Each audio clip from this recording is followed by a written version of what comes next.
Bien, vamos a dar inicio. La ingeniera María Rosa es nuestra expositora en esta noche, nuestra invitada especial para hoy, pero vamos a iniciar la noche dándoles a todos y a cada uno de ustedes quienes nos siguen a través de nuestra plataforma web y nuestras redes sociales en este webinar denominado Riesgo Electrónico en la Seguridad Industrial. Como bien lo había dicho, nuestra expositora esta noche, nuestra invitada de honor es la magíster ingeniera María Rosa Quisbert Huiza.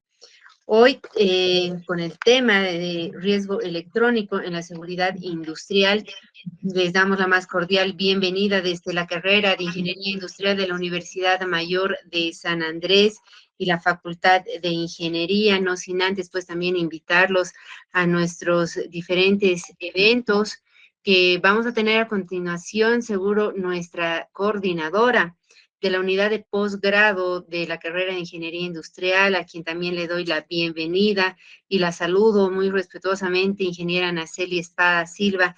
Ella es nuestra artífice para la organización de la noche de hoy, para la invitación de nuestra expositora con el tema de hoy. Y antes de dar inicio, tal vez, ingeniera Naceli nos pueda brindar algunas palabras para poder dar inicio a nuestro webinar Riesgo Eléctrico en la Seguridad Industrial. Muchas gracias, buenas noches, muchas gracias Patricia.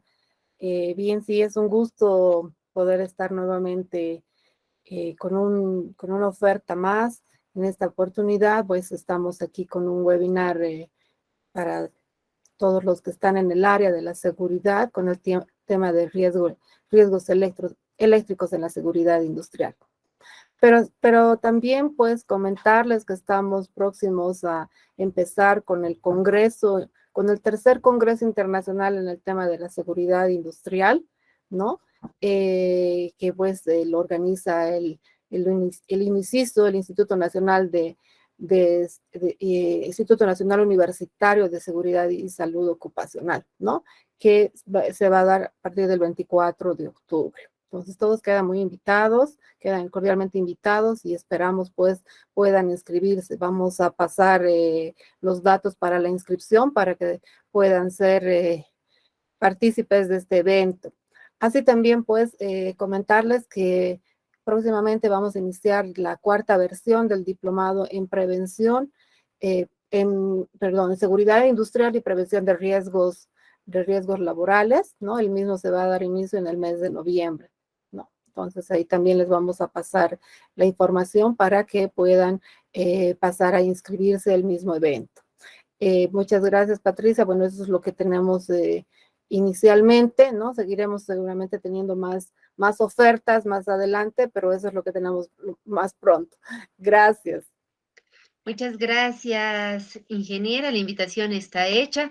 No se pierdan, tenemos el tercer Congreso en Seguridad Industrial y Salud Ocupacional, como lo ha dicho la ingeniera, y próximamente el diplomado. Una vez más, están cordialmente invitados desde la carrera de Ingeniería Industrial de la Universidad Mayor de San Andrés. Ahora sí, si les parece bien, vamos a dar inicio a esta noche y a nuestro evento para esta noche, Riesgo Eléctrico en la Seguridad Industrial, con nuestra expositora, la ingeniera María Rosa Quisbert Huiza. Ella es ingeniero eléctrico titulada de la Universidad Mayor de San Andrés. Tiene la maestría en gestión estratégica de energía, hidrocarburos y electricidad. Además, cuenta con el diplomado en educación superior, diplomado en movilidad urbana sostenible y diplomado en ingeniería de seguridad industrial y ergonomía. Ha trabajado como fiscal eléctrico en la construcción de los sistemas de transporte por cable en la empresa Mi Teleférico en las líneas azul, naranja, blanca, celeste, morada, café y plateada. Ha sido supervisor eléctrico de proyectos como la construcción del proyecto Parque de las Culturas y la Madre Tierra en la ciudad de La Paz. Tiene experiencia en proyectos eléctricos de alta, media y baja tensión en diferentes departamentos en nuestro país y también tiene más de 7 años de experiencia como docente dentro del área de especialidad. Con ello le damos la más cordial bienvenida una vez más, ingeniera, por favor, la sala y el micrófono a su entera disposición. Muchas gracias. Muchas gracias, Patricia. Muchas gracias, ingeniero Araceli. Voy a compartir mi pantalla.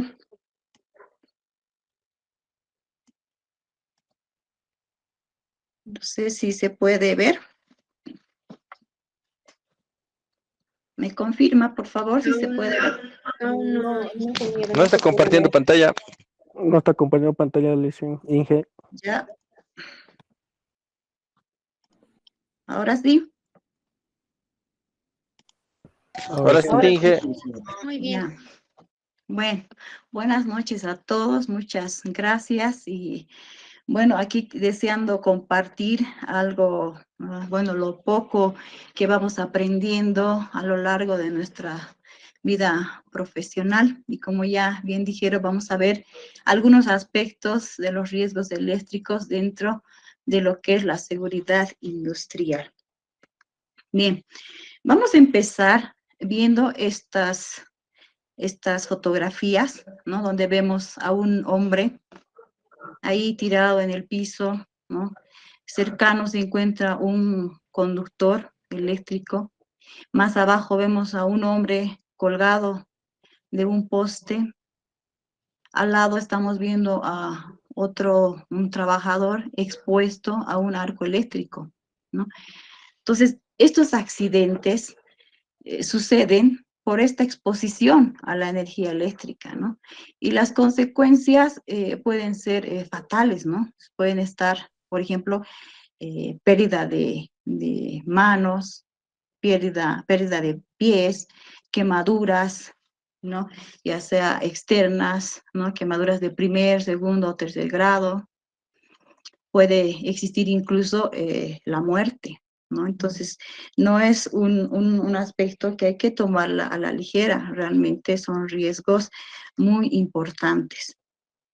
Bien, para empezar, vamos a hacer brevemente la definición de algunos, un par de conceptos que nos van a ayudar a entender más adelante todo lo que vamos a desarrollar, ¿ya?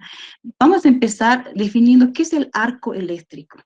El arco eléctrico es esa transmisión de energía a través de una nube de plasma, ¿ya? Cuando existe un conductor que está energizado, ¿no? Y está expuesto a otro conductor, ¿no? O está expuesto a tierra también. Vemos acá, por ejemplo, dos conductores, ¿no? Que por cierto están ahí ennegrecidos porque es posible que haya sucedido ahí un cortocircuito, ¿no? Generalmente un conductor es la fase, ¿no? Y el otro es el neutro, ¿no? O dependiendo de la configuración podría ser también una fase y el otro también corresponder a otra fase, ¿no? El hecho es que el contacto entre fase o fase tierra pues generan estos cortocircuitos. Entonces, cuando tenemos nosotros conductores aislados y supongamos que se ha producido ahí un envejecimiento del aislamiento, entonces se ve expuesta la parte metal del cobre, ¿no? Entonces se ve expuesto y eso puede producir un contacto a tierra o un contacto con otra fase, ¿no? Entonces, esa, por ejemplo, es la causa de que se genere un arco eléctrico. Otra causa puede ser el mal mantenimiento que se le hace a los equipos, ¿no? Porque pueden estar expuestos en ambientes corrosivos, pueden estar llenos de polvo, ¿no? Y eso puede generar también un arco eléctrico. Otra causa también puede ser cuando vamos a manipular un equipo y justo en ese instante puede producirse una sobretensión transitoria. Aquí vemos la onda de tensión y hay un pico, ¿no? Que representa esa sobretensión transitoria que dura muy poco tiempo, ¿no? Pero si estamos manipulando algún equipo y justamente sucede esta sobretensión transitoria, entonces puede suceder también un arco eléctrico. Otra causa pueden ser las fallas de contacto por abrir y cerrar circuitos, las malas maniobras o malas prácticas que a veces realizamos, ¿no? Entonces, un arco eléctrico está compuesto por el relámpago de arco, ¿no? Que es esa parte visual, ¿no? Luminiscente que podemos observar, ¿no? Que es capaz de provocar quemaduras importantes porque además está asociada a grandes temperaturas, ¿sí? Y otro componente es la explosión de arco, ¿no? Que se refiere a ondas de alta presión, ¿no? Que van a comprometer de alguna manera el oído humano y la piel, debido a que durante esta explosión se van a generar proyectiles, materiales, esquirlas, ¿no? Que provienen de la destrucción del material mismo, ¿no? Del equipo. Como vemos acá, no vemos aquí una persona que está sometida a un arco eléctrico y se puede observar aquí las esquirlas, esos pedazos de metal, ¿no? Podemos observar el vapor de cobre, que es esta parte marrón, ¿no? La luz intensa.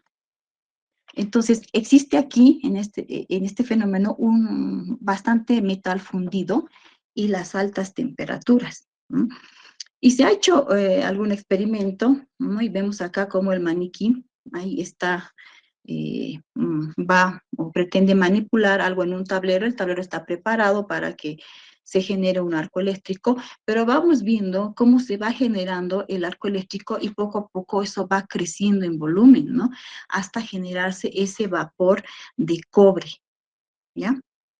Bien. Otro concepto importante es la tensión de contacto, ¿ya? Dice, ¿no? Según la NB 148.009, que es una norma que nos habla de instalaciones eléctricas, de sistemas de puesta a tierra, de criterios de diseño y ejecución, nos dice que la tensión de contacto es esa diferencia de potencial que durante una falla se presenta entre una estructura metálica puesta a tierra y un punto de la superficie del terreno a una distancia de 1 metro. Esta distancia horizontal es equivalente a la máxima que se puede alcanzar al extender un brazo. Para entender un poquito, cuando hablamos de diferencia de potencial, estamos hablando de tensión, ¿verdad? Entonces, la unidad de esta diferencia de potencial son los voltios, ¿no? Entonces, esta tensión de contacto sucede durante una falla, no así en operación normal, ¿ya?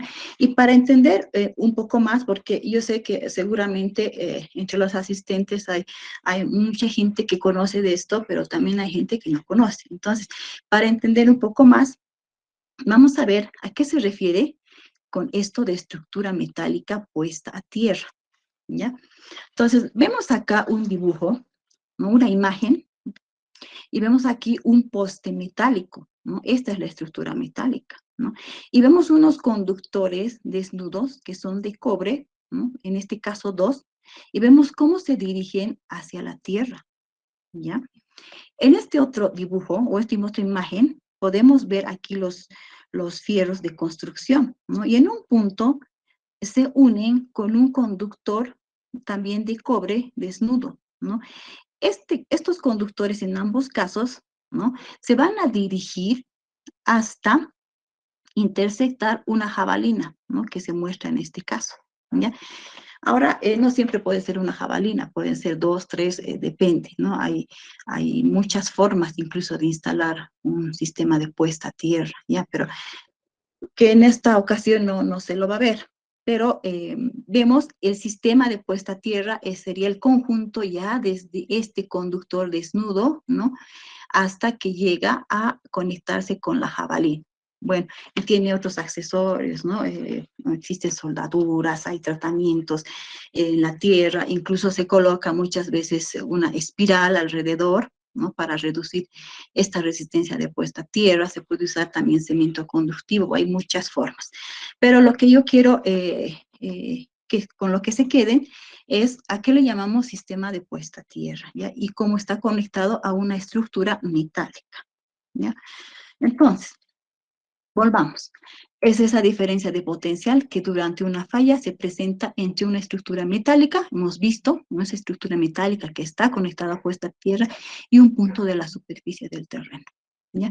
Viendo este esquema, vemos esta parte negra que representa la estructura metálica que está conectada a tierra. Y vemos aquí una persona tocando con su mano la estructura metálica y esa distancia hasta el eje de su cuerpo es aproximadamente 1 metro, ¿sí?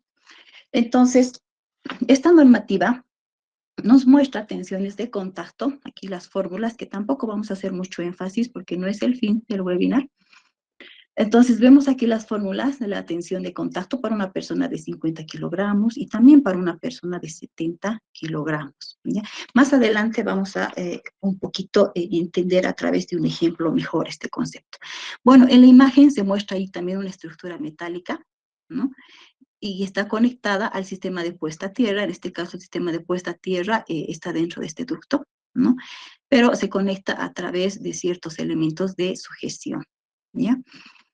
Bien, si vamos al concepto de tensión de paso, es esa diferencia de potencial, también que durante una falla se presenta entre 2 puntos de la superficie del terreno, separados por un paso aproximadamente de 1 metro.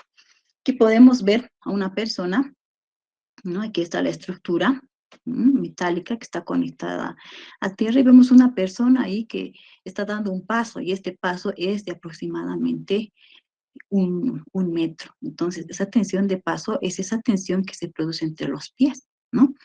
Lo propio, vemos las fórmulas de la tensión de paso para una persona de 50 kilogramos y de 70 kilogramos, ¿no?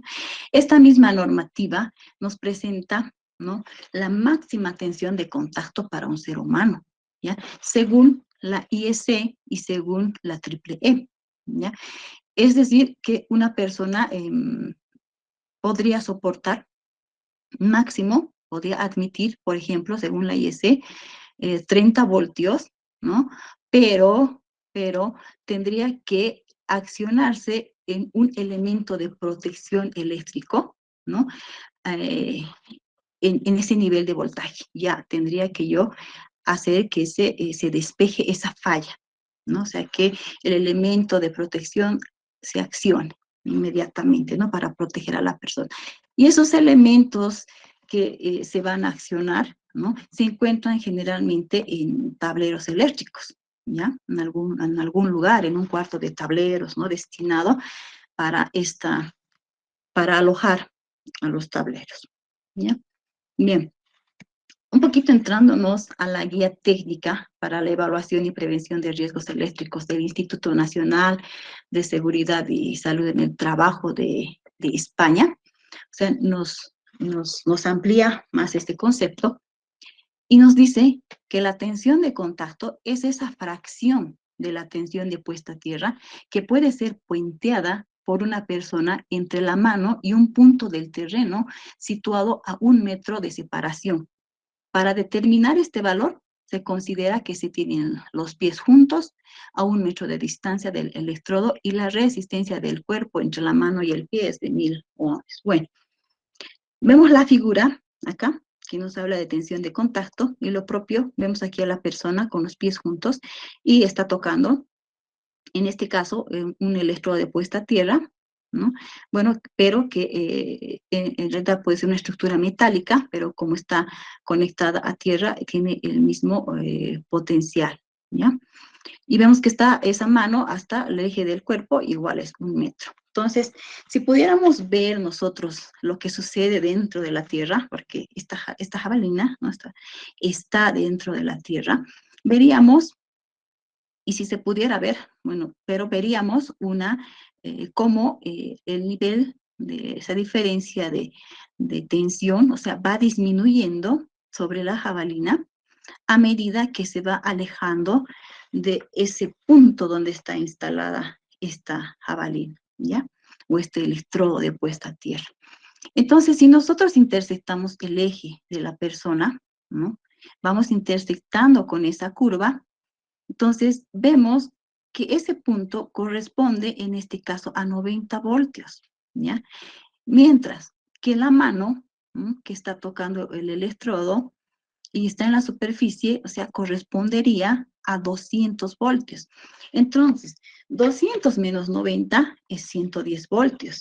Y en este caso, entonces, la tensión de contacto a la cual está sometida esta persona es 110 voltios, ¿ya?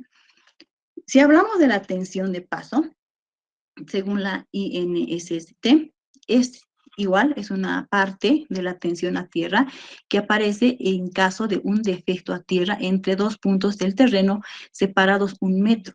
Esta es la que afectaría a un trabajador que se encontrara caminando en las cercanías del electrodo de tierra, ¿no?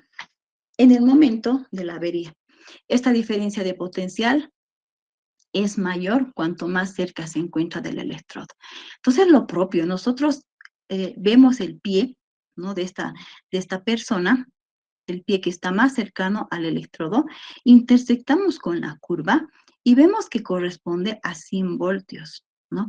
Mientras el pie que está más alejado, intersectamos igual con la curva y corresponde a 40 voltios, ¿sí? Entonces, 100 menos 40 es 60 voltios. Entonces, esa tensión de paso a la cual va a estar sometida esta persona es de 60 voltios, ¿ya? Por eso, las tensiones de paso y de contacto van a ser menores cuanto menos sea el valor de la resistencia de tierra, ¿no? Y es ahí que nos interesa que este sistema de puesta a tierra sea siempre lo menor posible y que esté construido de la mejor manera, ¿ya? Entonces, es muy importante el valor de la resistencia de puesta a tierra. Ahora, estos valores de resistencia de puesta a tierra los tenemos que medir, ¿no? Por ejemplo, en la imagen mostramos una torre de transmisión y ahí hay una persona que va a proceder a medir la resistencia de puesta a tierra, porque las torres de alta tensión, ¿no?, en su base tienen un sistema de puesta a tierra. Puede ser horizontal, vertical, ¿no? Hay también varias formas. El hecho es que se mide este sistema de puesta a tierra a través de un telurómetro, ¿no? Y también existen muchos métodos, muchas técnicas para medir esta resistencia de puesta a tierra, ¿ya? Eso como dato. Ahora, cuando hablamos de los procedimientos y prácticas relacionadas con la seguridad, ¿no?, entonces existe una responsabilidad mutua, ¿no?, entre el empleador y el empleado. El empleador, su responsabilidad es establecer, documentar, implementar, desarrollar el entrenamiento en prácticas de trabajo relacionadas con la seguridad. Y la responsabilidad del empleado es cumplir con estas prácticas de trabajo y estos procedimientos relacionados con la seguridad que le ha provisto el empleador, ¿no? Ahora bien, todos conocemos la jerarquía de controles, ¿no ve? Sabemos que la más eficaz de estas jerarquías es la eliminación. Luego viene la sustitución, los controles técnicos, los controles administrativos y luego el uso de PPs. La eliminación de peligros es la primera prioridad en la implementación de prácticas de trabajo relacionadas con la seguridad, ¿no? Y acá al lado he puesto una tabla que nos proporciona la NFPA 70E, ¿no? Y un poco para entender y hacer una analogía de cómo aplicaríamos esta jerarquía de control en el área de electricidad, ¿ya? Si hablamos de eliminación, significa quitar físicamente el peligro, o sea, es eliminar, o sea, no hay peligro. En nuestro caso, un ejemplo sería, por ejemplo, si tenemos un conductor expuesto, ¿no? O sea, que un conductor aislado, y el aislante se ha deteriorado y ha llegado a exponerse el cobre, ¿no? Y hay una exposición de electricidad, ¿no? Si quiero eliminar ese riesgo, porque ya se ha convertido en un riesgo, lo que voy a hacer es cambiar de conductor, ¿no? O hacer quizá una buena reparación, ¿no? Pero cambio de conductor y con eso yo he eliminado el riesgo, ¿no? Si hablo de sustitución, estamos hablando de sustituir el peligro. No es que voy a eliminar el peligro, sino que van a seguir existiendo riesgos, pero los riesgos van a ser menores, ¿no? Entonces, haciendo una analogía con la electricidad, podría ser, por ejemplo, si estamos trabajando en un nivel de 230 voltios, ¿no? Y establecemos que es posible hacer el mismo trabajo en un nivel menor, ¿no? Por ejemplo, 50 voltios, entonces hacemos ese cambio y lo que estamos haciendo es sustituir el peligro. O sea, igual con 50 voltios va a haber cierto peligro, pero hemos reducido el riesgo, ¿no? Ahora, no siempre se puede lograr estas cosas, ¿no? Pero estos solo son ejemplos, ¿ya? Luego, estamos hablando del control, de controles técnicos, ¿no? ¿Qué significa aislar a la gente del peligro? ¿Ya? Para nosotros es como proteger, por ejemplo, los conductores o aquellas partes de circuitos que están energizados, ¿no? Y con eso reducimos esa probabilidad de contacto. Y, a ver, acá, por ejemplo, este sería un control técnico, ¿no? Que vayamos cubriendo con protectores, con cobertores aislantes, lugares que están expuestos, ¿no? Y que nos pueden causar un choque o que lleguemos a tener contacto, ¿no? Por ejemplo, este tablero está cubierto igual con un material aislante, ¿no? Y solo se deja al descubierto la parte en la que se requiere trabajar, ¿no? Y no nos olvidemos que un tablero eléctrico tiene muchas partes, uno abre y tiene muchas partes energizadas y hay que tener mucho cuidado. Y si se te cae ahí en el trabajo una herramienta que es metálica, pues nos podemos causar lesiones, ¿no? Entonces, estos cobertores nos evitan esas caídas y esos riesgos que se presentan, ¿ya? Eso en cuanto a los controles técnicos.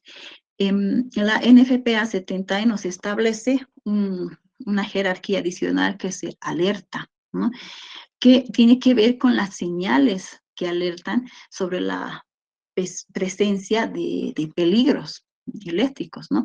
Ahora, la jerarquía que conocemos no es que no considera estas señales de alerta, están inmersas en cada una en realidad, ¿ya? Luego hablamos de controles administrativos, ¿no? Y los controles administrativos es cuando cambiamos esa forma de trabajo en los trabajadores, ¿no? Es decir, si yo tengo que instalar, por ejemplo, o tengo que hacer el mantenimiento de un motor, ¿no? Y yo tengo un procedimiento, y mi procedimiento me establece 5 pasos, ¿ya? Quizá yo haciendo estudiando nuevamente mis procedimientos y con el fin de reducir los peligros, de reducir los riesgos, entonces yo puedo generar 4, si eran 5 o tal vez 6 procedimientos, ¿no? Pero voy cambiando ahí mis procedimientos, voy cambiando esas herramientas de planificación de trabajo, ¿no? Pero con el objetivo de ir reduciendo siempre estos riesgos eléctricos, ¿ya? Y los EPPs, bueno, tiene que ver con el uso, ¿no? De los equipos de protección personal. En el caso de EPPs para el área de electricidad, bueno, hay EPPs para choque y EPPs específicos para relámpagos de arco. Ahora, es necesario realizar o tener un programa de seguridad eléctrica, ¿no? Que es básicamente un conjunto de acciones, es un documento, ¿no?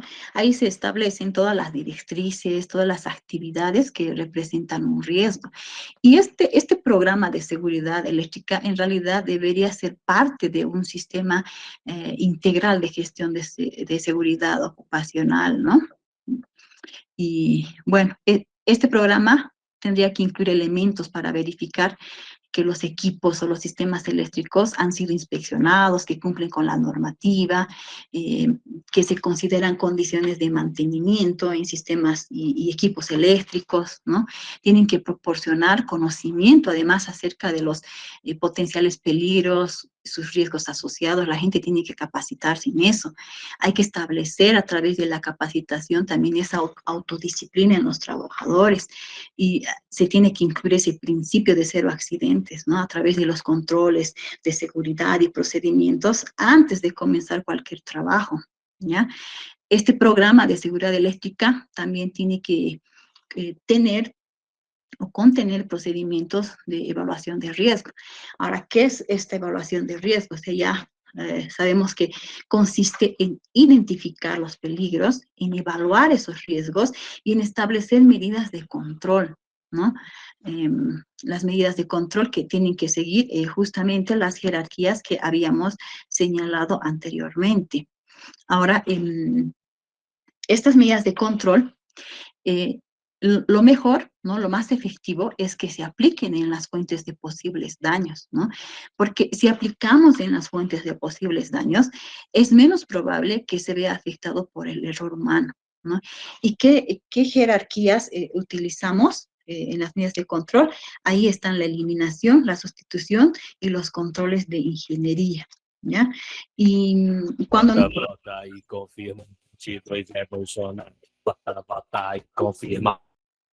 Alguien está con su micrófono abierto, gracias. Pero, ¿y si no aplicamos en la fuente que nos puede causar estas lesiones o daños? Entonces, ya son menos efectivos. Y estamos hablando justamente de los controles técnicos, de los controles administrativos y del uso de EPP, ¿no? Porque estas jerarquías se ven más afectadas por los errores humanos, ¿no? Entonces, por eso es que siempre apuntamos a las jerarquías que están más arriba, ¿ya? Ahora, un aspecto importante también es que debe existir el entrenamiento de seguridad eléctrica, ¿ya? Este entrenamiento tiene que aplicarse a empleados que enfrentan un riesgo de peligro eléctrico que no está reducido a un nivel seguro. Si identificamos este riesgo y sabemos que no es seguro, pero aún así, este trabajador tiene que realizar el trabajo en esas condiciones y entonces hay que entrenar al personal, ¿no? Y este personal tendrá que entrenarse en el manejo de prácticas seguras de trabajo, en procedimientos seguros, en saber reconocer y evitar peligros eléctricos, en comprender la relación entre peligros eléctricos y sus posibles consecuencias. Este entrenamiento puedes hacerlo en aula, en campo, de acuerdo al requerimiento de cada empresa o institución, ¿no? Y además que tiene que ser documentado. Cuando nosotros hacemos este entrenamiento de seguridad eléctrica, lo que estamos generando son personas calificadas, ¿ya? Y también tiene que existir no solo el entrenamiento, sino el reentrenamiento. Y este reentrenamiento, según la NFPA 70E, también nos dice que debe realizarse, no exceder cada tres años, ¿no? Pero en realidad este intervalo depende de cada empresa, de cada industria, ¿no? Pero ¿en qué casos uno realizaría este reentrenamiento? Por ejemplo, cuando el empleado no cumple con las prácticas de seguridad, cuando tú le has entrenado por decir en el uso correcto de los EPPs y este trabajador le dices, usa botas eléctricas, usa tus guantes, usa tu casco y no lo hace. Entonces, este trabajador necesita ser reentrenado. Categorías de sobretensión basadas en la distancia a la que se encuentra el equipo de la fuente de electricidad y en la disipación natural de la energía transitoria que se produce en un sistema de distribución eléctrica. Vamos a ir entendiendo mejor esto. Bien. Entonces, este esquema nos va a ayudar a entender un poco mejor, ¿no? ¿A qué nos referimos con estos equipos que tienen categoría 1, 2, 3 y 4, ¿no? Las categorías más altas son las más cercanas a la fuente de electricidad y son las que requieren mayor protección. Entonces, veamos acá, ¿no? Vemos la red de media tensión, ¿no? Y ahí está un transformador, ¿ya? Este punto para nosotros va a ser la fuente de electricidad de nuestro sistema. Digamos que este es nuestro sistema, ¿no? Si yo voy a medir por ejemplo, en la cometida, en este trayecto, quiero medir en el medidor, por ejemplo, incluso entre el medidor y el tablero principal. O sea, si voy a hacer alguna medición, yo tengo que usar un equipo que tenga una categoría 4, ¿ya? Y si ya me voy alejando de la fuente de alimentación, voy entrando más en mi sistema, pues ya me encuentro con tableros eléctricos, ¿no? Entonces, si yo quiero hacer estas mediciones aquí en estos tableros, yo utilizaré un equipo que tenga una categoría 3, ¿ya? Me voy alejando más de la fuente y supongamos que tenemos aquí cargas monofásicas o quiero medir tomas, ¿no? Entonces, yo podría utilizar un instrumento que sea de categoría 2. Y cuando yo ya quiero hacer mediciones en equipos electrónicos, entonces podría utilizar un instrumento cuya categoría sea la categoría 1, ¿ya? Entonces, ¿por qué es importante conocer esto de las categorías, ¿ya? Para entender un poco más, vamos a ver, a ver, creo que aquí tenía un video que lo vamos a pasar, pero vamos a ver qué es una sobretensión eléctrica, ¿ya? Si pudiéramos ver la tensión nosotros, entonces vemos que la tensión tiene una forma sinusoidal, ¿no? Y esta tensión, ¿no? Está siguiendo esa forma sinusoidal y a veces se generan estos transitorios que habíamos dicho a un principio, ¿no? Que pueden ser de origen atmosférico, o sea, por descargas atmosféricas. Este transitorio, si se trata de descargas atmosféricas, pues superaría los 5.000 voltios, mucho más sería, ¿no? O también pueden ser sobretensiones por maniobra, ¿no? Así le llamamos, ¿no? Y estas sobretensiones por maniobra es producto, por ejemplo, del accionamiento de motores, ¿no? De cargas inductivas, ¿no? Un motor es siempre cuando va a arrancar, cuando va a empezar a funcionar, va a generar un sobrevoltaje, ¿no? Igual, si tenemos instalados capacitores, no nos olvidemos que los capacitores son elementos que descargan y cargan energía, entonces puede también generar una sobretensión de maniobra, ¿no? Es transitoria, o sea que dura microsegundos, ¿ya? En el caso, por ejemplo, de la sobretensión por descargas atmosféricas, puede alcanzar 8.000 voltios, ¿no? Pero en un tiempo de 140 microsegundos, o sea, un tiempo realmente muy corto, ¿ya? Pero ¿por qué les estoy hablando de estas sobretensiones? ¿Qué pasa? Es que imagínense que vamos a hacer una medición, ¿ya?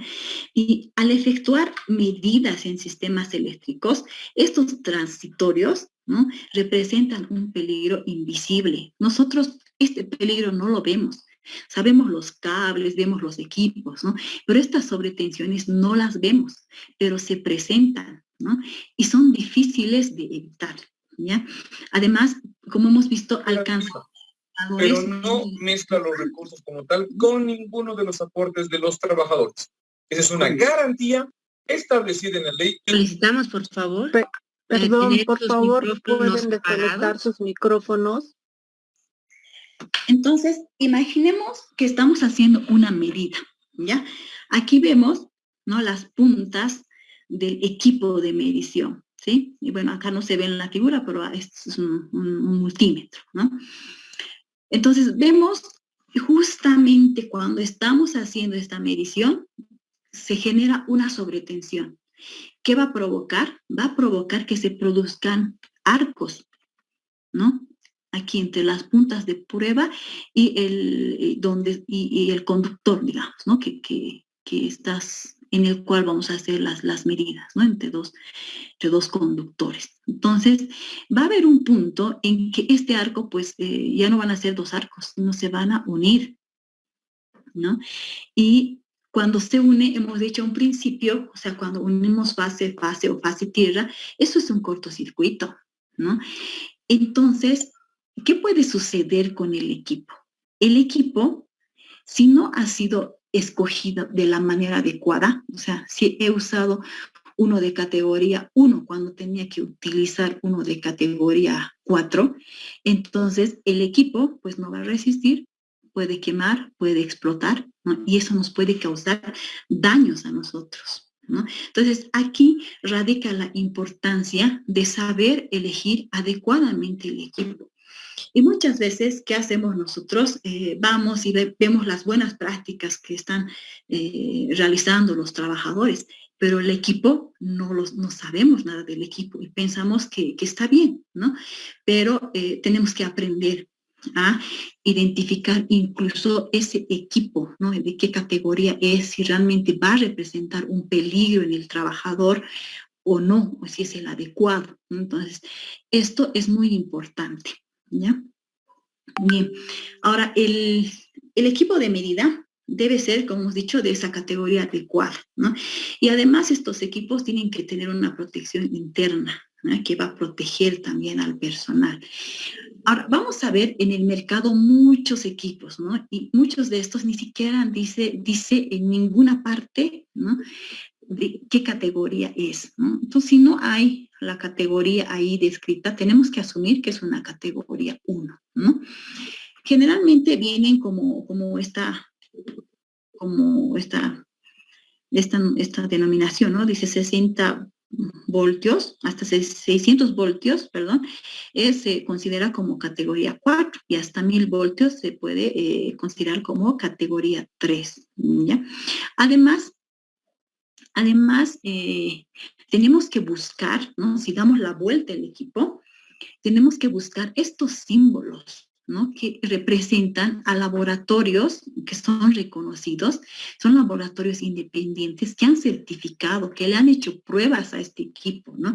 Y certifican y dicen que son de buena calidad, ¿no? Entonces, es muy importante que a la hora de adquirir un equipo o utilizar un equipo, uno de sus trabajadores va a utilizar equipos, vayamos a ver de qué calidad es el equipo y si el equipo va a proteger efectivamente al trabajador o más bien constituye un peligro para el trabajador, ¿ya? Entonces, estos equipos tienen que manipularse y almacenarse de una manera adecuada. O sea, sus cordones no pueden, sus cables de conexión no pueden estar por ahí y causando accidentes, ¿no? Esos cordones de estos equipos no puedes utilizarlos para levantar cargas, para jalar cosas, ¿no? Porque se pueden dañar los hilos de cobre que están al interior del aislamiento, ¿no? Tampoco es recomendable que manejemos o que pongamos estas grampas metálicas alrededor de los conductores, ¿no? Porque no nos olvidemos que se puede dañar el aislamiento y se puede generar un peligro porque se puede exponer el conductor, ¿ya? Ahora, los equipos portátiles deben ser usados de acuerdo a las advertencias de seguridad de los fabricantes también, ¿no? Entonces, no se debe romper y tampoco usar adaptadores, ¿no? Cosa de que meto un adaptador, como este, por ejemplo, que tiene sus fase tierra y tiene también para su puesta a tierra, ¿no? Pero de un lado saco ya solamente 2. En este adaptador yo ya he roto esa continuidad hacia el sistema de puesta a tierra. Entonces ya no existe esa protección, ¿sí? Recomendaciones muy generales y rápidas. Cuando tenemos lugares inundados, ¿no? O con agua, o también existen líquidos conductores, los equipos eléctricos portátiles tienen que ser aprobados para esos lugares que son conductivos, ¿no? Y ahora cuando tenemos también la probabilidad de que los empleados, ¿no? Entren en contacto con agua o líquidos conductores, tenemos que brindarle una protección a ellos, ¿no? Una protección personal. ¿Cómo se brinda esa protección? A través de interruptores de circuito de falla a tierra, ¿no? Como vemos aquí en este dibujito, son estos elementos que se instalan en los tableros eléctricos, pero también podemos instalarlos en tomas, ¿no? Vemos acá, esta es una toma, y bueno, aquí conocemos, pero aquí están sus elementos de protección que saltan, ¿no? Cuando detectan, ¿no? Alguna falla. Bueno, recomendaciones generales, nunca tenemos que manipular con manos húmedas, cordones o clavijas o equipos que estén energizados. Si hay lugares húmedos o con estos elementos líquidos conductivos, hay que usar siempre los guantes de seguridad. Y si tenemos conectores de tipo enclavamiento, por ejemplo ¿no? Que son tomas industriales, tomas eléctricas de tipo industrial, ¿no? En este caso es trifásica. Entonces vamos a conectar acá, y aquí tiene una muesquita, ¿no? Que ahí se genera un enclavamiento de seguridad, es decir, cualquier persona va a venir y jalar fácilmente, no se va a salir hasta que se realice la maniobra adecuada. Ya habíamos mostrado acá una toma eléctrica con esa protección y también un interruptor diferencial que se instala en los tableros, ¿no? Entonces, estos elementos además tienen que ser sometidos también a pruebas, ¿no? Ahora, hay un concepto muy importante, ¿ya? Que es la condición de trabajo eléctricamente segura. Esta condición de trabajo eléctricamente segura significa trabajar sin energía, ¿ya? Y esto, en otras palabras, es lo que se conoce comúnmente como el bloqueo y el etiquetado, como el loto, que tal vez muchos de ustedes también lo han escuchado o lo conocen, ¿no? De hecho, nunca debemos asumir que existe esta condición eléctricamente segura solo por el hecho de haber bajado un interruptor, ¿no? Entonces, hay que seguir un procedimiento, ¿ya? Y existen personas expuestas, directa o indirectamente, que tienen que ser parte de este proceso de bloqueo etiquetado. Una persona expuesta directamente, por ejemplo, es esta, ¿no? O estas personas que están en contacto directo con estas líneas eléctricas, ¿no? Y una persona que está indirectamente expuesta sería, por ejemplo, esta, suponemos que es una industria, ¿no? Vemos aquí una mezcladora, una banda transportadora, bueno, vemos diferentes equipos, ¿no? Pero su actividad no está relacionada con la electricidad, sino están generando, me parece, panes, bueno, algunos productos, ¿no? Pero indirectamente sí están, porque no nos olvidemos que cada equipo está accionado por un motor, ¿no? Y un cuadro de control, y estos son eléctricos, ¿no? Entonces, para establecer este sistema de bloqueo y etiquetado, el loto, tenemos que identificar todas las fuentes de energía. Ya más adelante vamos a ir viendo un poco más a detalle, pero tenemos que contar con planos, diagramas, actualizados, verdaderos de las instalaciones eléctricas, ¿no? Un problema con el cual uno se tropieza es, por ejemplo, las industrias, las instituciones no cuentan con planos eléctricos, ¿no? Especialmente en redes de baja tensión, ¿no? Entonces, hay que generar entonces estos planos eléctricos, ¿ya? Por otra parte, bueno, decíamos, cuando hablamos de bloqueo y etiquetado, estamos hablando prácticamente de poner un candado con su etiqueta, ¿no? Entonces, estos tienen que ser instalados, estos candados y etiquetas tienen que ser instalados en medios de desconexión de circuitos, ¿ya? Como este, por ejemplo. Este es un interruptor termomagnético, ¿no? Selectores, vemos, pulsadores, ¿no? No se puede considerar como un medio de desconexión primario, ¿no? Entonces, estos son estos elementos, ¿ya? Ahí se coloca. Además, estos elementos deben ser únicos y de fácil identificación y no se tienen que emplear para otro fin. Aquí vemos, por ejemplo, un dibujo que pertenece a una parte de un tablero eléctrico y vemos ahí sus interruptores, ¿sí? Y vemos los interruptores arriba, que significa que están protegiendo un circuito, está energizado el circuito. Pero este que está aquí con rojo, ¿no? Vemos ahí adentro como esta parte está hacia abajo, ¿no? Es decir, está desenergizado. Y nadie puede energizarlo porque aquí existe un elemento que impide la energización, ¿ya? Aquí vemos también otra forma de otros elementos para evitar que alguien accione un elemento de protección, ¿ya? Ahora, estos procedimientos para el control de la exposición al peligro eléctrico se tienen que coordinar con otros procedimientos de control, ¿ya? Porque existen otras fuentes peligrosas de energía, ¿ya? Ahí está, por ejemplo, la hidráulica, que tiene que ver con el movimiento de mecanismos, ¿no? Pero a través de fluidos. Bueno, no le gusta, solo tiene. Mecanismos a través de gas comprimido, ¿ya? Entonces, tenemos que hacer ese control, además de estas energías peligrosas, ¿no? También hay esta energía mecánica, ¿no? Hablando de la hidráulica o neumática, o sea, para que estos se accionen, para que estos equipos se accionen, también requieren de energía eléctrica, ¿no? A través de algunos motores que tienen, pero nosotros desenergizamos y el motor, de hecho, ya no va a funcionar, pero ha quedado ahí un fluido almacenado, ¿no? Y alguien puede venir y puede accionar de tal forma que no hay energía, pero se ha producido un movimiento en el equipo, y este movimiento, que es inesperado, puede causar daños, ¿verdad? En cuanto a la energía mecánica, por ejemplo, podría ser un resorte, ¿no? Que hemos cortado la energía, hemos bajado interruptores, pero el resorte ha quedado comprimido, ¿no? Y ya es una energía almacenada, porque lo propio, alguien puede venir, accionar, y bueno, va a generarse un movimiento no deseado. Vamos,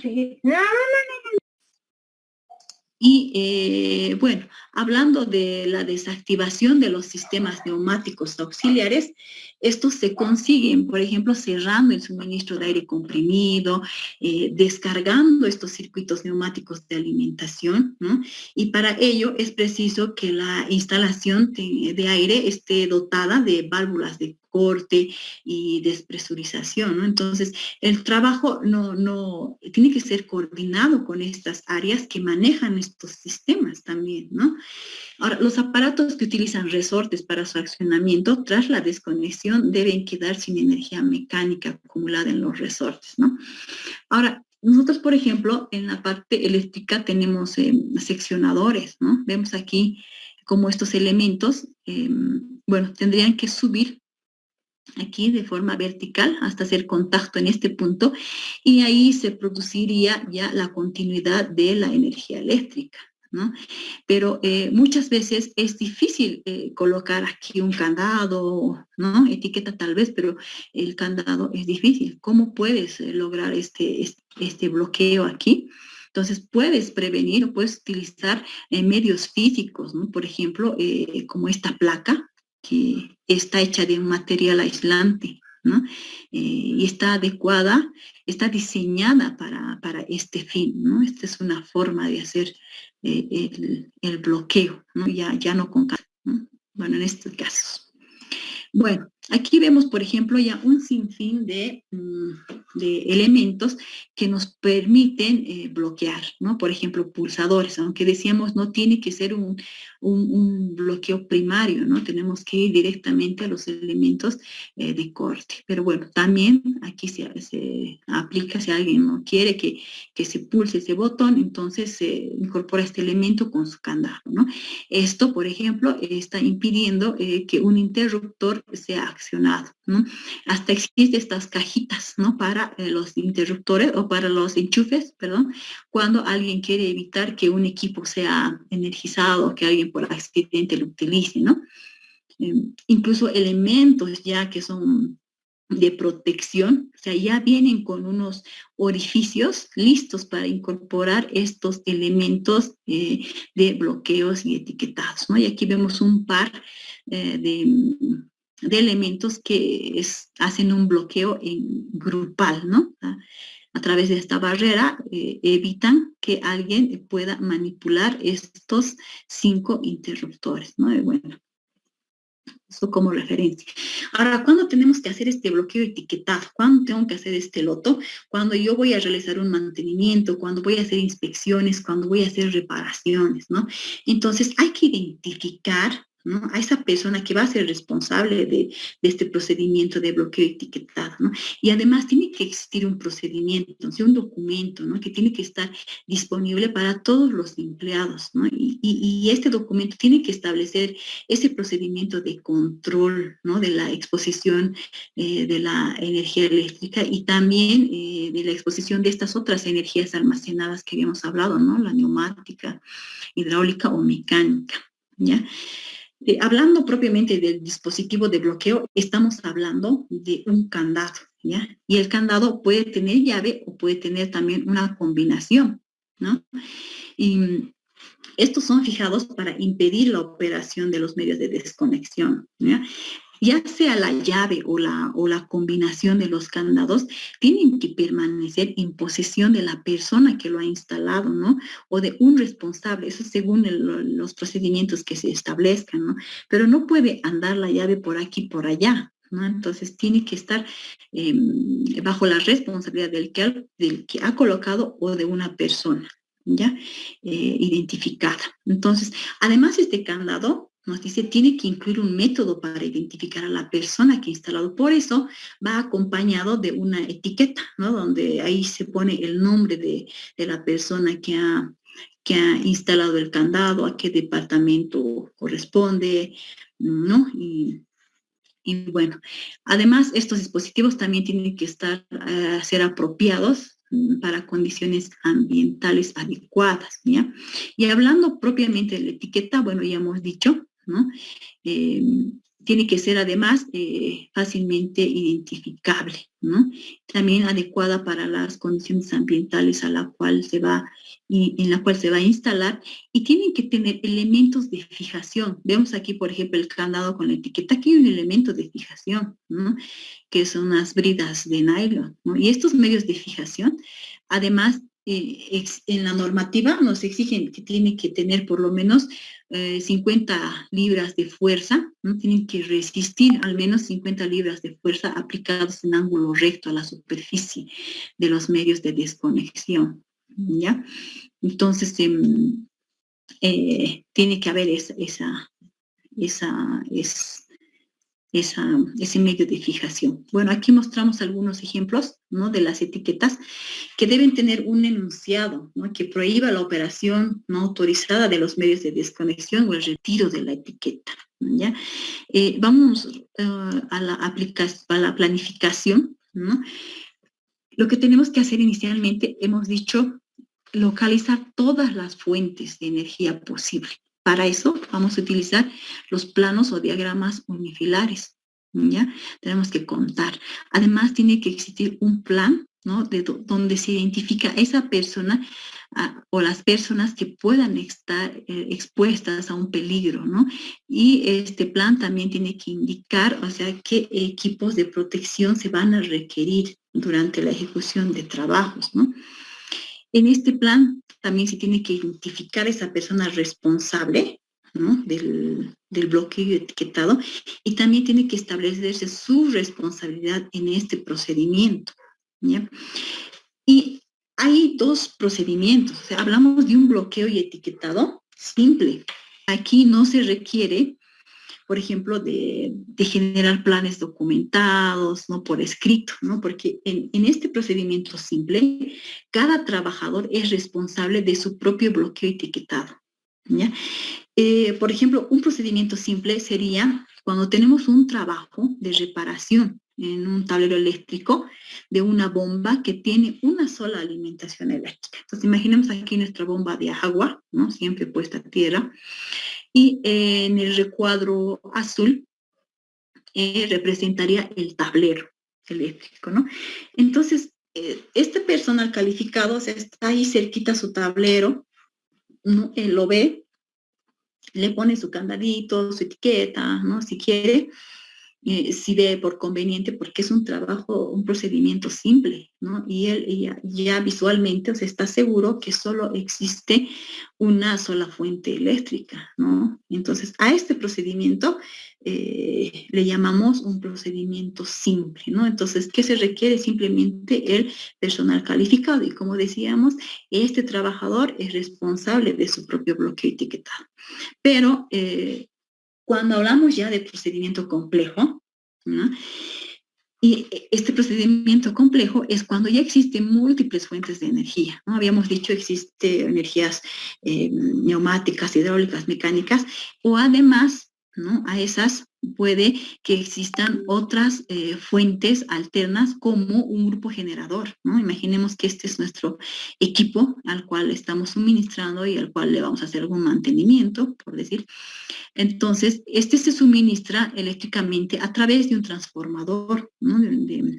Que puede provenir o puede ser de la empresa distribuidora o también podría ser propio, dependiendo de las características de la empresa, pero que además por las políticas de la empresa, porque si hablamos de una planta de producción, por ejemplo, la producción no puede parar, entonces ahí se instala un grupo generador, ¿no? Entonces ahí hay otras fuentes, ¿no? Aparte de esta, ¿no? También consideramos como procedimiento complejo cuando ya existen múltiples grupos de trabajo, ¿no? O sea, voy a hacer mantenimiento de un equipo, ¿no? Y va a entrar un grupo de electricistas, va a entrar un grupo de mecánicos, ¿no? Y que hacen también múltiples oficios, ¿no? Entonces, ahí ya se va, la cosa va subiendo en un grado ya de mayor dificultad, ¿no? También cuando tenemos lugares múltiples donde se van a realizar trabajos, ¿no? Imagínense, aquí tenemos una línea de producción 2 dentro de una industria y en este sector podemos tener otra línea de producción 1, ¿no? Y en cada línea de producción, bueno, están instalados diferentes equipos, ¿no? Motores, por ejemplo. Entonces, ya son trabajos en lugares múltiples, ¿no? O aquí puede haber un empleador para esta línea de producción, aquí puede hacer trabajos de mantenimiento otro empleador. Entonces, aquí la cosa se va complicando, ¿no? Entonces, a esto le llamamos un procedimiento complejo, ¿ya? Entonces, cuando estamos hablando de estos procedimientos complejos, el trabajo o tarea va a comprender más de un turno, o sea, son tiempos largos, ¿no? Ya sabemos por la magnitud del trabajo, ¿no? Entonces, va a requerir de un plan de ejecución escrito, ¿no? A diferencia del procedimiento simple que no necesitabas nada. En este caso, sí se necesita un plan escrito. Hay que identificar a esa persona a cargo, ¿no? Quien va a ser responsable de la ejecución segura del bloqueo y etiquetado, ¿no? Entonces, hay que conferir la responsabilidad principal a un empleado autorizado por un número determinado de empleados trabajando bajo la protección de un dispositivo de bloqueo o etiqueta grupal. Por ejemplo, acá se puede designar una persona a cargo, ¿no?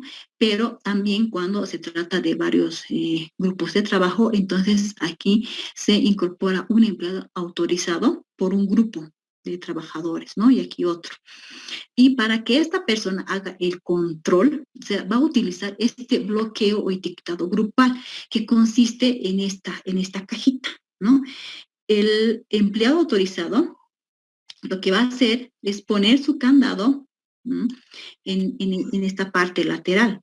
Y los demás empleados, ¿no? Que a los que están bajo su cargo, entonces van a ir poniendo sus candados en estos huecos, ¿no? Entonces, este es un bloqueo y etiquetado grupal, ¿ya? Bien, aquí vemos igual muy rápidamente algunos elementos, como esta es una mandíbula, ¿no? De seguridad múltiple, ¿ya? Y ahí vamos instalando los candaditos. Esta también es otra mandíbula, multicandado se llama. Esta es una mandíbula de seguridad con etiqueta, ¿no? Y ahí vemos, ¿no? La etiqueta y alrededor las perforaciones donde se van a colocar los candados. Y como hemos visto ya, esta es la caja de bloqueo para grupos de montaje, ¿no? ¿Ya? Ahora, si hablamos del procedimiento de bloqueo etiquetado, se debe indicar qué persona va a realizar la desenergización, ¿no? O sea, dónde y cómo lo va a realizar, ¿ya? Todos los condensadores se deben descargar, ¿ya? Y los elementos de alta capacitancia se tienen que poner en cortocircuito y a tierra antes de que un trabajador toque los equipos, ¿no? Para empezar a trabajar, ¿no? Y lo que decíamos, si hay resortes, ¿no? Se deben liberar Bien. Y si no se pueden liberar estos resortes, entonces se pueden colocar aquí unos inhibidores que impiden, ¿no?, que se accionen algunos elementos, ¿no? Inmovilizan, ¿no?, estos equipos mecánicos, ¿no? Entonces, eso se puede utilizar también, ¿ya? Ahora, hay que verificar, ¿no? Si voy a hacer el bloqueo etiquetado, yo tengo que verificar que el equipo no pueda ser reencendido, o sea, no pueda accionarse, ¿no? A través de controles de operación, a través de pulsadores, de selectores o de enclavamientos eléctricos. Ya tengo que verificar eso. Luego tengo que, además, verificar la ausencia de tensión a través de un detector de tensión, ¿ya? Este detector de tensión, bueno, aquí vemos algunos ejemplos, unas imágenes de detectores de tensión, y acá también, ¿no?, a través de una pértiga. Entonces, tienen que ser probados antes y después de su uso. Bien, les voy a compartir un video de este detector de tensión. No lo voy a dejar de compartir. Sí, ingeniero, se escucha.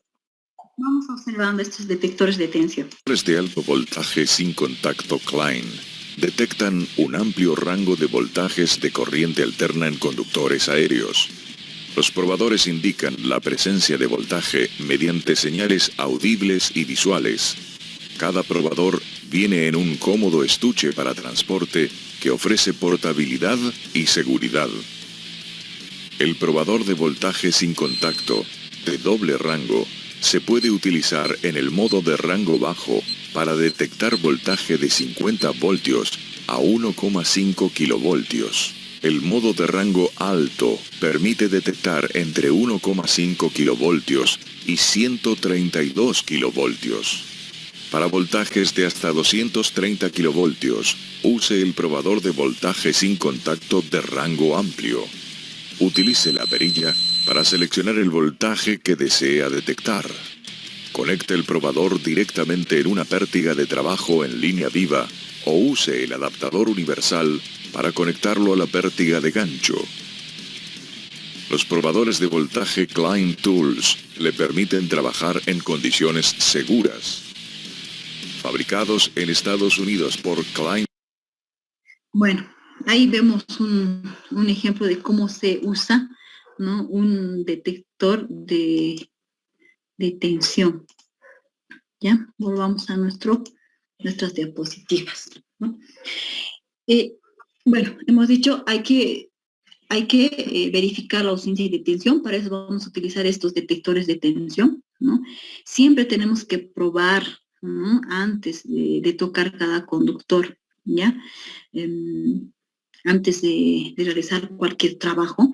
Y si nosotros hemos salido de la zona del trabajo, nos hemos ido a almorzar, por ejemplo, a hacer otra cosa, volviendo, aunque nosotros ya hayamos probado la ausencia de tensión, tenemos que volver a corroborar, ya, si las condiciones son las mismas o han cambiado, ¿no? Tenemos que hacer esa práctica, ¿ya? Bien, también, si no es posible fijar un candado, ¿no?, a los medios de desconexión, porque puede haber veces que no se puede, ¿no? Entonces, estos medios de desconexión no tienen que utilizarse como único medio para poner en condición de trabajo eléctricamente seguro, ¿ya? Un poquito, ya me van a entender con este ejemplo, ¿ya? Entonces, podemos emplear, ¿ya? Simplemente a veces etiqueta, nada más, sin candado, ¿ya? Cuando el diseño del equipo nos impide la instalación del candado. Pero en este caso, entonces, tenemos que utilizar por lo menos una medida de seguridad adicional. ¿En qué consistiría esta medida de seguridad adicional? Por ejemplo, podemos hacer la remoción de un elemento, ¿no?, de aislamiento como un fusible, el bloqueo del interruptor de control, ¿no?, o la apertura de un dispositivo de desconexión adicional, ¿ya? Y con eso podemos reducir la probabilidad de que se pueda energizar nuevamente, ¿no? Ahora, para entender mejor, vamos a ver este esquema, ¿ya? Aquí vemos un T1, T2 y 3, van a representar para nosotros tableros eléctricos, ¿ya? Entonces, vemos cómo de T1 hasta T3, entonces, se energiza a través de un alimentador, ¿m? Y vemos cómo de T3, por ejemplo, se energiza a un equipo, ¿no? A un motor, ¿ya? Y lo propio de T1 a T2. Pero imagínense que en este T3 es algo así, ¿ya? Entonces, donde no me permite instalar aquí, no se puede instalar un candado, ¿no?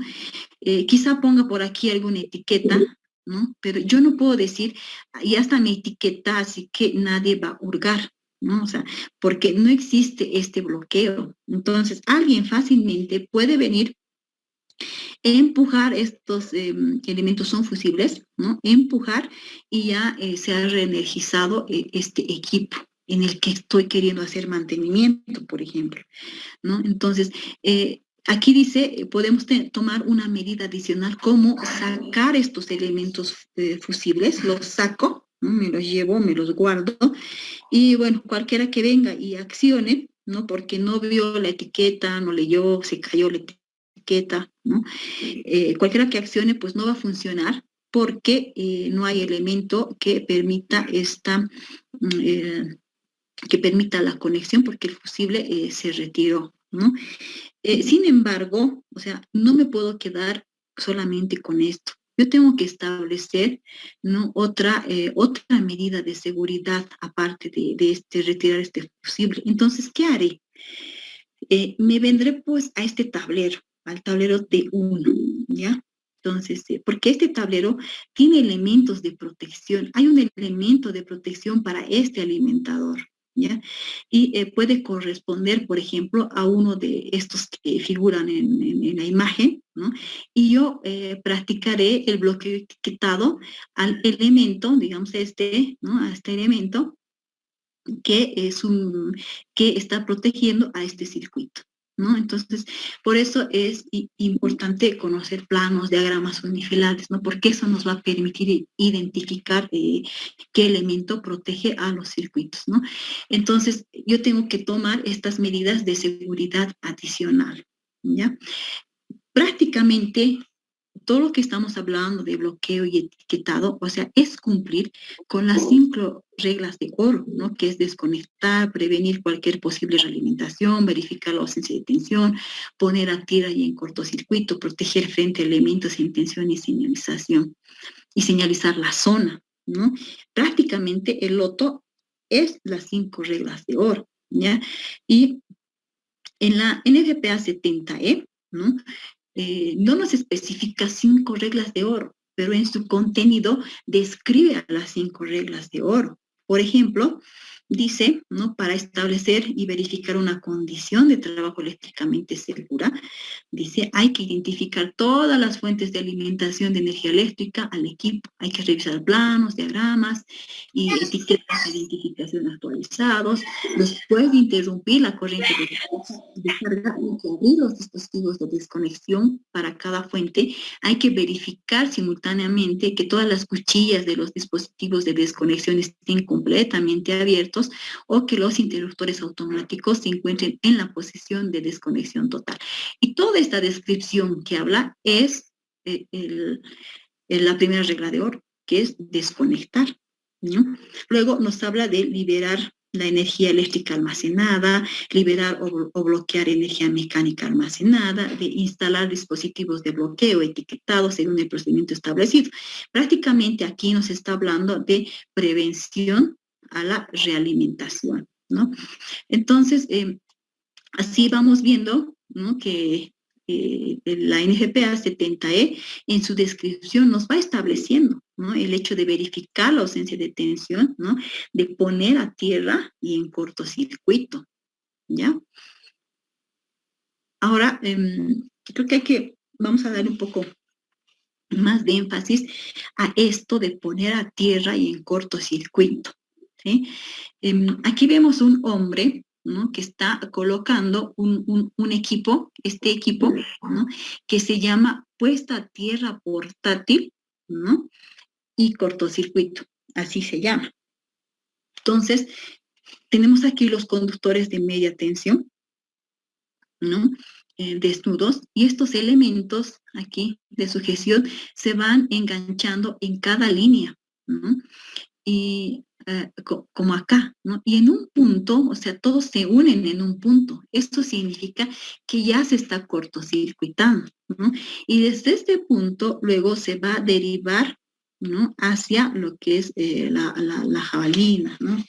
Todo esto es poner a tierra y cortocircuitar, ¿sí? Y eso sucede en líneas, en conductores aéreos desnudos.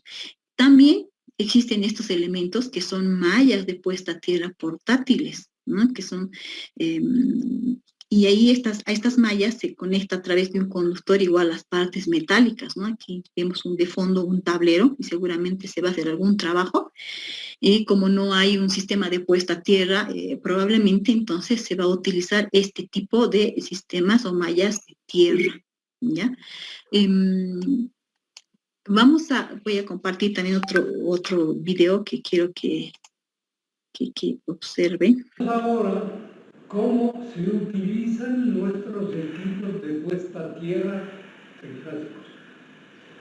Pues primero clavamos la varilla de tierra en el suelo y sujetamos a ella la prensa de tierra. Aquí está bien sujetada. Bueno, ahora tomamos la prensa de tierra, las tres pinzas, que instalamos sobre el plato portapinza en el orden verde que sostiene el bajante a tierra, le sigue la pinza amarilla y de tercera viene la roja.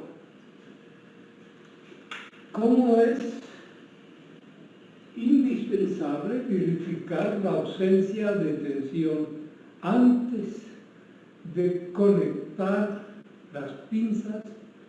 Tenemos que instalar aquí el detector de tensión con su pértiga, de tal modo que podamos verificar la ausencia de tensión e inmediatamente después sobre ese conductor instalar la pinza. Abrimos las pinzas de contacto y observamos cuál es el conductor más cercano para instalar la primera pinza.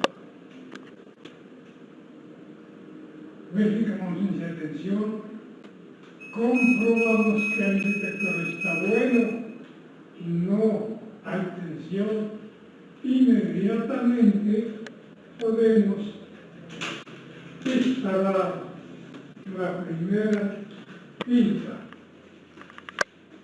Luego, la amarilla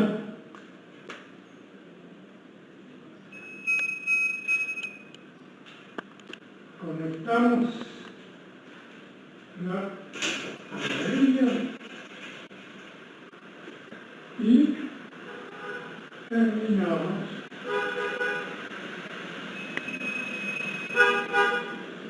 con la roja. Ya están las tres pinzas de este tipo, teniendo otro equipo del otro lado del lugar de trabajo. El liniero podrá trabajar con la protección más eficaz.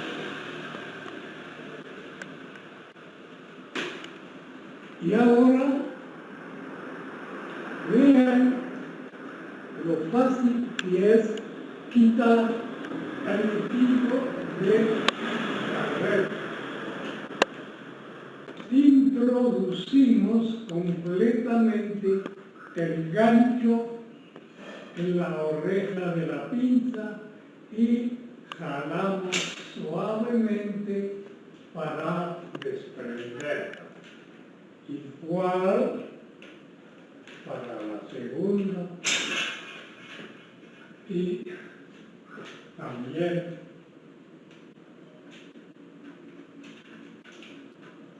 para la tercera.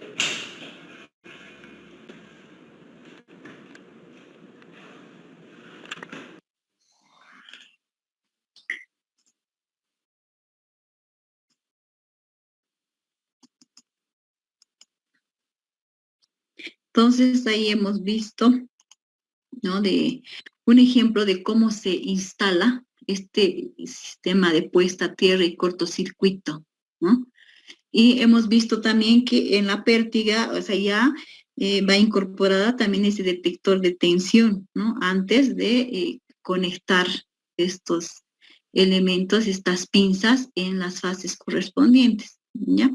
Pero ahora, ¿por qué es importante utilizar estos equipos portátiles si tenemos que desconectar ya la línea? O sea, está desconectada la línea, no está energizada? ¿Por qué utilizar este equipo, ¿no?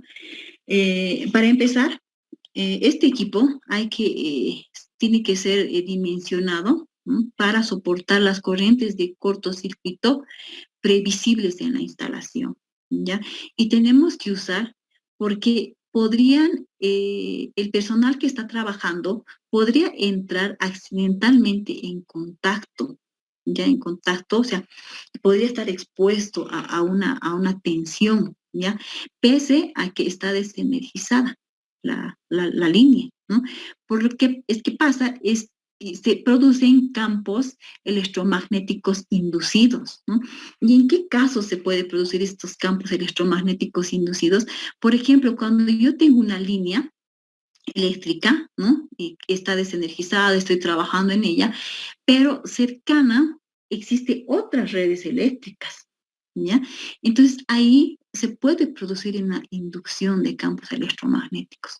O también cuando yo tengo cercana antenas de radiocomunicación, ¿no? Entonces, estas se trata de frecuencias altas, ¿no?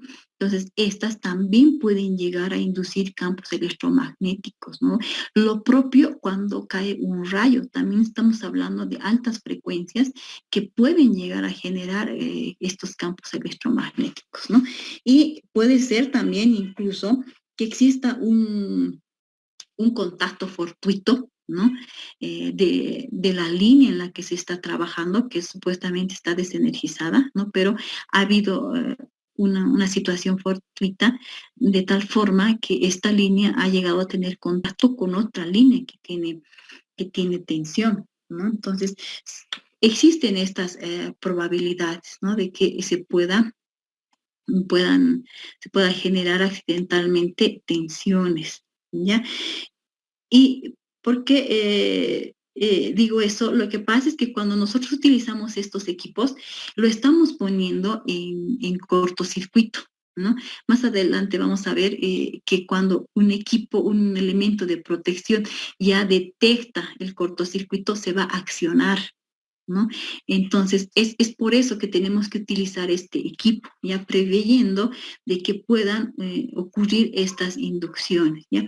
Ahora, se recomienda que estos conductores de puesta a tierra, ¿ya?, y en cortocircuito, ¿no?, tengan al menos, o sea, estos conductores, ¿no?, tengan al menos la sección equivalente a la del conductor de la instalación sobre la que se está colocando, ¿no?, esta puesta a tierra, ¿no?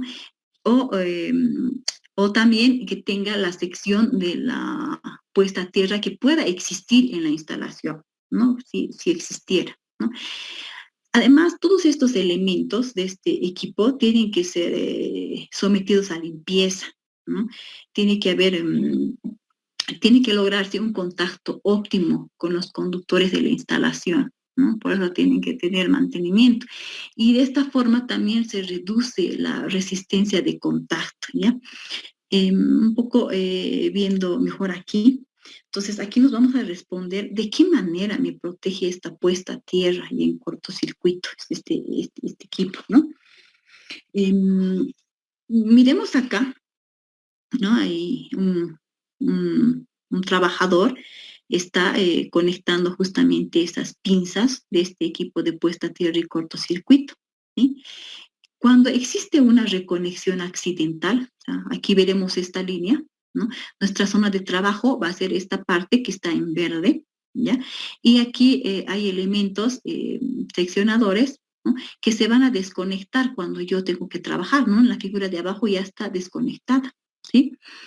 Entonces, pero alguien accidentalmente hace una reconexión, o sea, sube las cuchillas, ¿no? Entonces, ¿qué va a pasar? Se va a generar un cortocircuito ya de entrada. ¿Por qué? Porque existen aquí justamente este equipo que ya está poniendo en cortocircuito a las fases.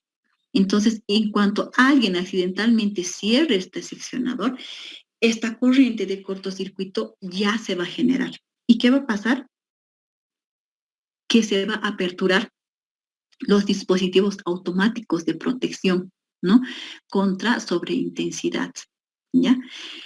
Y para ello, tenemos que considerar que las características, como creo que ya lo dijimos antes, de dimensionamiento de este cable, ¿no? Tiene que ser capaz de soportar esas corrientes de cortocircuito previsibles, ¿no? Que se van a generar, ¿ya? Entonces, observamos en esta figura de acá abajo, si bien tenemos aquí una zona de trabajo en verde, la zona protegida abarca mucho más, ¿no? Abarca todo ese sector, ¿no? Desde que se desconecta, o sea, ese sector aislado, ¿no? Se ha desconectado en esta parte, este seccionador ha sido desconectado y este otro seccionador también ha sido desconectado. Entonces, nuestra zona de protección es toda esa parte aislada, ¿no? Pero la zona de trabajo puede ser solamente un punto, ¿ya? Bien, ahora, viendo la misma imagen anterior, ¿no?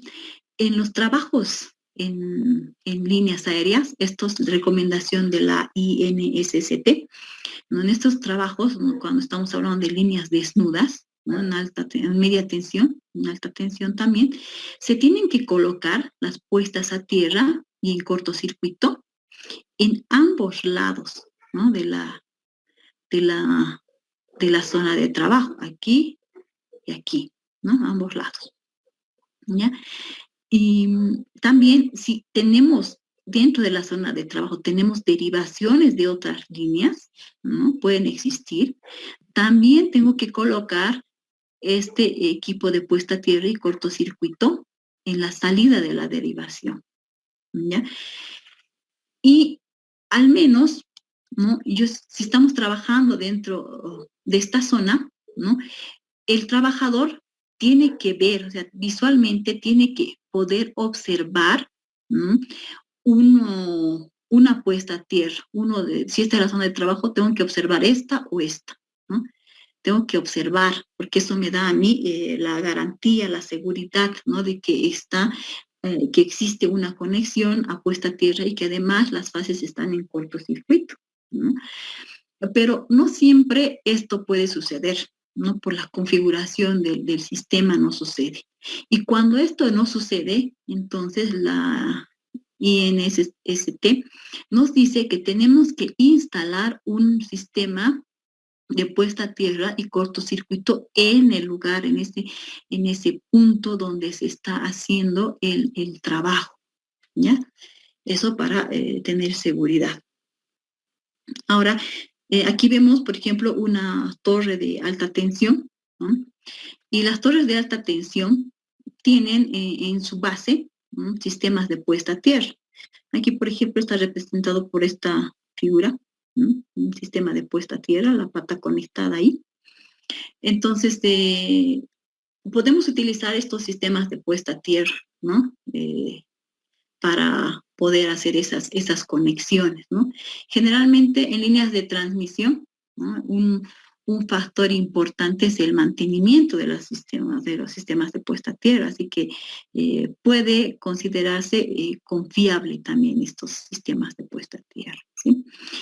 Pero ahora, todo lo que hemos hablado, ¿no? Hasta ahora no se aplica a cables subterráneos, ¿no? Porque los cables subterráneos tienen un aislamiento, ¿no? Entonces no son desnudos. Entonces, en estos casos es suficiente colocar estos sistemas de puesta a tierra en los bordes desnudos de los dispositivos de desconexión que están montados en los extremos de la instalación, ¿no?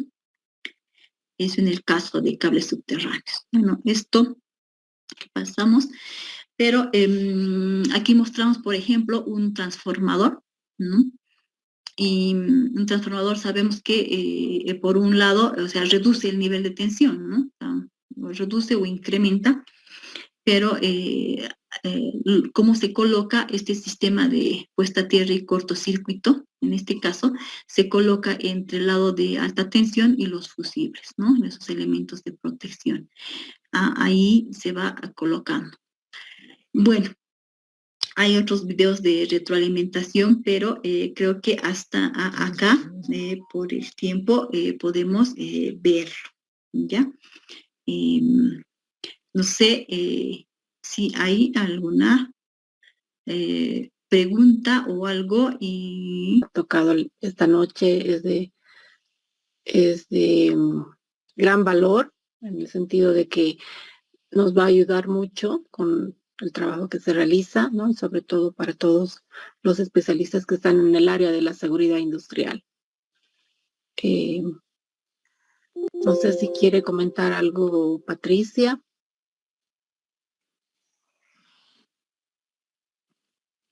Nada más, creo, ingeniera, como usted lo ha dicho, la verdad, la exposición y la presentación de nuestra invitada esta noche ha sobresalido, como siempre, las expectativas que seguro todos teníamos, y quienes nos están acompañando en este webinar esta noche se quedan seguros satisfechos con la precisa información y tan detallada presentación que ha hecho la ingeniera María Rosa.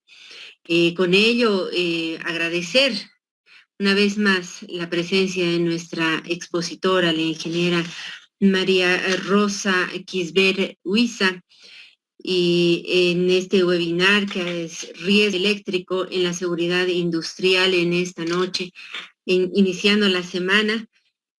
No hay mejor manera que hacerlo de esa forma, con información, con capacitación. Seguro que para todos quienes nos están acompañando, que están dentro del área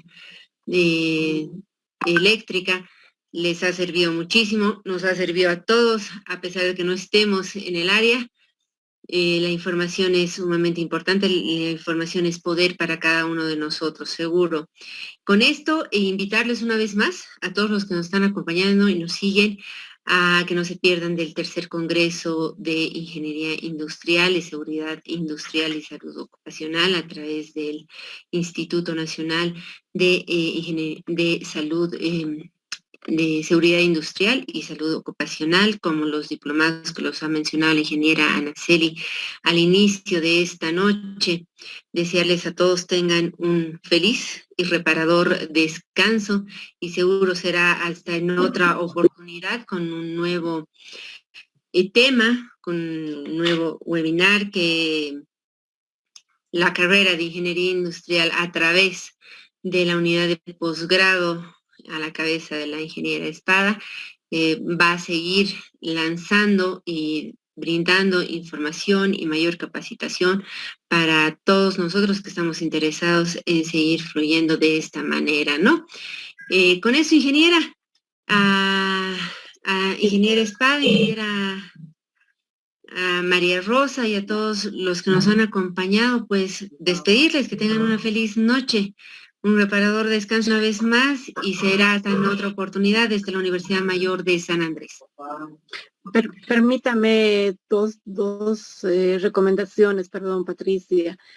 Por favor, se ha puesto un formulario para el registro, para poder extender los certificados, ¿no? Les pediría, por favor, que aquellos que no han podido hacerlo lo realicen como primer punto, ¿no? Y como segundo punto, y recordándoles lo que decía Patricia, ¿no? Invitarles nuevamente al Congreso Internacional en Seguridad Industrial, tercer Congreso a realizarse a partir del 24 de octubre. Y también al Diplomado en Seguridad Industrial y Prevención de Riesgos Laborales a iniciarse en noviembre en su cuarta versión. Con eso, de la misma forma, buenas noches y hasta una próxima oportunidad. Muchas gracias, ingeniera Kitzler, por su brillante exposición. Muchas gracias a usted, ingeniera Espada. Patricia, muchas gracias también por todo y bueno, un gusto haber participado de este webinar y para cerrar, existe mucha información en cuanto al área de electricidad. Hay muchos temas por desarrollar todavía, pero bueno, se requiere también mayor tiempo, ¿no? Pero sí, es importante que los ingenieros en seguridad industrial entonces conozcan temas relacionados con la seguridad eléctrica, ¿no? Que es importante porque los ingenieros en seguridad industrial tenemos que ser integrales, ¿no? O sea, completos. Entonces, ahí yo les invito a que, bueno, sigan investigando, sigan averiguando en temas de seguridad eléctrica específicamente, ¿no? Y muchas gracias por haberme permitido desarrollar este webinar, ¿no? Y bueno, que descansen todos y hasta otra oportunidad. Buenas noches, tengan todos.